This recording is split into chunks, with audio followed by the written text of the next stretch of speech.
Hey everybody, this is Alexander Hall with Dispute Defense Consulting. I'm hopping in for live video to discuss the ongoing trends that we've been hit by in 2022 and discuss different data breaches and different sources of information that are being exploited by all of the bad guys. And also make some projections for 2023 along with some strategy items that we can begin to implement today in order to be prepared for the eventuality that's before us.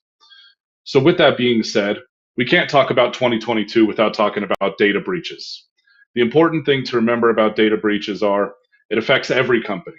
Retailers that hold information, whether it's login information or personal identity details, things like that, or financial institutions that handle people's finance information and very sensitive identity information, so it'll be social security numbers and so on. That information is all being used by bad guys to commit various forms of fraud. I typically link those into three categories. One is going to be identity information. So that'll be your name, that'll be your phone number, email address, physical addresses, so on and so forth, all the way down to social security numbers, date of births, so on. Next was going to be login details. We've seen a lot of companies be breached for login details, and those same login details being used across the spectrum of the marketplace, for nefarious account takeovers, ATOs, as we're calling it. Third is payment information. Well, that's not going anywhere. That's something that has maintained consistent in all of our efforts. People that take a hold of different sets of payment information, whether it's checking account information or credit card information, typing it into a checkout form, and seeing what level of success is available to them. In addition to ATOs, payment fraud, and compromised identity sets, we're also seeing buy now, pay later being exploited because of the information that's available out there. Now, BNPL took off really well earlier this year.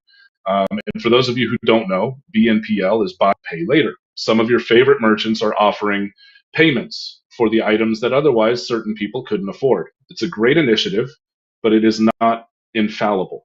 And what we're finding, or what we have found, what has been reported over the course of the year, is that the system has been exploited, whether by dishonest customers, dishonest consumers, or fraudsters. They get a hold of the certain sets of identity information and have enough money in an account to make the initial deposit, and then they ghost on the accounts.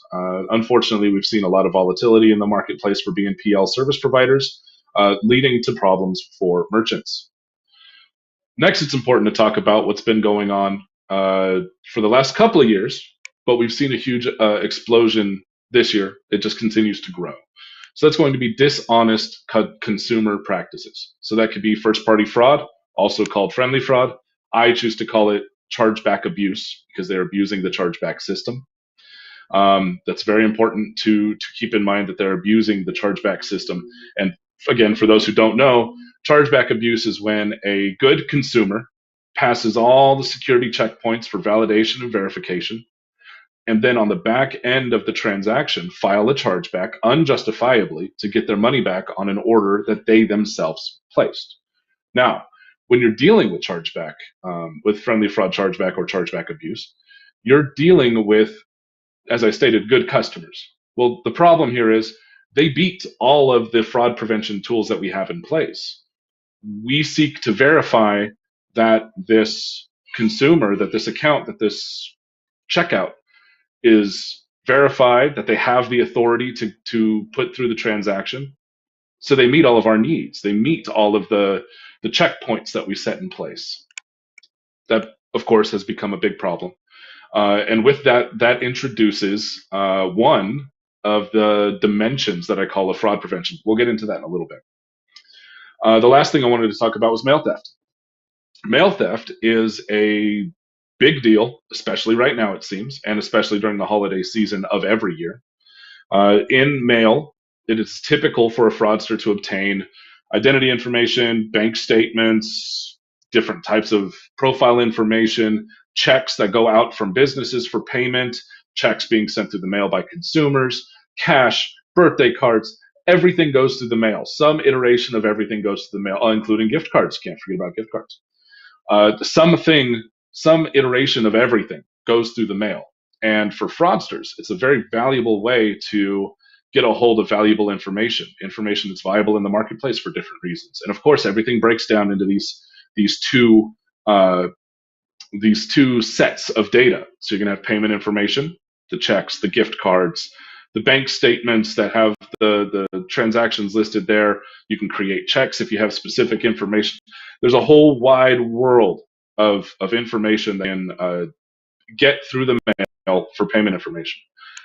And then, of course, you have the identity information. You have thing that goes through the mail, right? So imagine it. Anything that you send that has your social security number on it, anything that says your date of birth, anything that says anything. And then business details are going through the mail as well. All of that is to say that mail is a very viable source of information for fraudsters. And it's used in many different ways that we've all covered throughout the year. Yeah. So as we move into 2023, I feel it is important to reflect on what has been during 2022 and talk about the notable threats to the marketplace. My projections. If I were still a bad guy, what would I be doing? So the idea that I see being very valuable and not yet taking off is the use of identity information. Okay, so we always see payment information being used. Got it. We always see login information, or now we've become comfortable with seeing login information being used, ATOs. Got it. What we have not seen, or maybe we just don't have the data in place to see, is the manipulation and deployment of compromised identity information. In one of the roundtable episodes, I went over the entire compromised identity set, manipulation all the way out to the credit reports, freezing the credit lines and things like that. I would suggest that you go check that out if you're a financial institution or a vendor or a company that falls under the classification of fintech, right? So that will include your cryptos, your investment portfolios, your NFTs, your iGaming, your esports, anything where there's a bucket for a fraudster to get a funding account and put stuff into, or to establish a credit line, or to create a bank account that is like a third-party bank account that you can use to fund with another account. Fraudsters look at it this way. All of this fintech information is just a bucket to put money into that they then control and take it away. So it's very important. As we move into 23, I think identity theft is going to take over, and a subsidiary method of that is going to be third-party ATOs. So as I mentioned just a second ago, a fraudster approaches all of these different companies and all these different consumer offerings to create a bucket, to take other payment information or to take funds out of another account and put it into the bucket, control it, and use as they see fit. Third-party ATOs is one thing that I'm familiar with from my past, and I think it's going to present itself here very shortly. And there's two reasons for that. One is the amount of different buckets that exist. As I said, investment portfolios, crypto, NFTs, iGaming, deposits and withdrawals. To a fraudster, all of these different buckets are ways to take money and put it into a bucket for control and take it away afterwards. Very important to keep this in mind as we move forward. And third-party ATOs, the process works like this. A compromised identity set is used to create a fintech account somewhere. We'll call it the fintech account A. Easy. In creating that account and linking a funding account, it's at the platforms typically ask for a verification via microdeposits. The microdeposit system is fallible. It's more fallible than infallible. It should not be leveraged anymore, in my opinion, but it is. Without proper verifications on our microdeposits, we're not able to ownership. We're not able to verify true ownership of the funding account to the fintech account. Fraudsters know this, or at least I knew this 10 years ago. And so what the idea is to establish the fintech account, go through the process of linking a funding account, an established account over here, and link the two via the archaic microdeposit system. Now, for those who don't know, the process goes like this. You make the request, and it says put in your ACH, bank details, put in your details over here. They go and create two deposits around $1, under $1. I've seen different amounts go through. And when you verify those deposit amounts, you've effectively linked the two accounts. Okay. Well, the problem here is by doing it and going that path, you're not verifying ownership. You're just proving that someone has access to the transaction history, which brings us to the second point. The second point is how easy it is to get a hold of transaction information, transaction history, through these various FI institutions and fintech offerings, right? Anywhere where you can create that bucket, right? There are some companies out there where a stolen check has all the information needed in order to access the transaction history. One stolen check. So one stolen check accompanied with one set of compromised identity information can make a third-party ATO method come to life. Create the account at the fintech, link the established account by verifying through the transaction history the microdeposits. Now they're linked. So now what? Now the fraudster goes back to the fintech platform over here, and they begin to create all of these requests, whatever the request may be, a deposit, a payment. Maybe they get a hold of the fintech card, like how back in the day you were able to do this with different service providers, get a hold of the fintech card and begin to make payments in store, online, whatever it might be. Then there's the expansion of that to go into virtual credit cards. So you create 20 or 30 cards, all with funds coming from an established account that was hijacked via third-party ATOs. Moving on from there, we have credit profile manipulation. So as I mentioned at the beginning of this, I went over a whole hour-long discussion on the Fraud Prevention Roundtable series about the manipulation of profile information. Profiles are compromised identity sets. I go into deep detail over there, but I'll outline the four major steps. One is account reassignment. The fraudster has access to accounts, various accounts, whether this is telecom companies, financial institutions, issuing banks with credit cards, so on and so forth. And they assign access to this account or ownership of this account, whatever it might be, co-signing privileges, anything, authorization to the account, to the compromised profile. Well, over time, and if the fraudster knows which accounts to use for this, they will begin getting reports on that account on their credit report. So that's account reassignment. How to get established information associated with this new compromised identity profile. Two is superficial manipulation. So creating emails, creating phone numbers, creating social media presence, creating scam account or spam accounts where they sign up for these newsletters. All of these accounts report, if you're aware of how these data aggregation companies work, all of these various accounts report to a centralized database of what's then considered reliable information. So by injecting new information into it and making it reliable, the fraudster begins to associate new emails, new phone numbers, new social media profiles to the compromised profile. The third set is credit injection. The third part of this whole method is called credit injection. So by this point, it would be expected that the fraudster was able to flesh out the profile, which is what we called compromised identity sets, flesh out the profile enough to get access to the credit report. Well, after looking at enough credit reports, the fraudster understands what type of accounts report to the credit bureaus, what type of accounts are leveraged here, what type of accounts are leveraged there.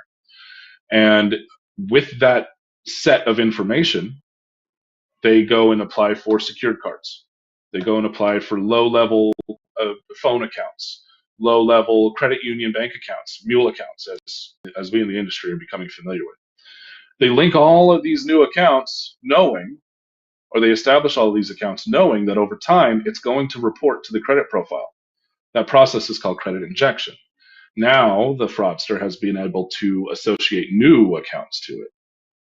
Now they move on to the fourth step, freeze the credit.